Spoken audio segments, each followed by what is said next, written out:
Welcome to Penrose Learning, where we make understanding easy. You begin by opening Excel's header and footer tools, go straight to Insert Text Header and Footer, or use Page Layout View for a visual approach.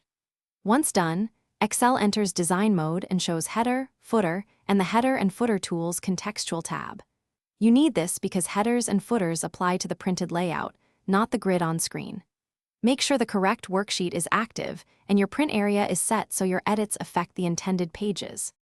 Next, place the cursor in the left, center, or right header or footer region and insert elements from the header and footer tools. You can add page numbers, date, file path, file name, or a company logo using Insert Picture. Dynamic codes like AND and AND keep numbers automatic. Once you insert a field, Excel updates it across pages when printing. If you need alignment, use separate sections rather than spaces. Make sure to preview so variables render as expected. To finish, always check Print Preview or File Print to verify header and footer placement, margins, and whether first page or odd/even options need toggling. Once satisfied, use Page Setup to adjust margins or enable different first page or different odd and even for distinct headers.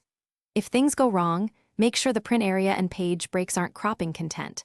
Clear the header/footer and reinsert codes if values don't render. Finally, save a copy so your layout remains intact. Thanks for watching. If this was helpful, leave a like and consider subscribing. See you next time.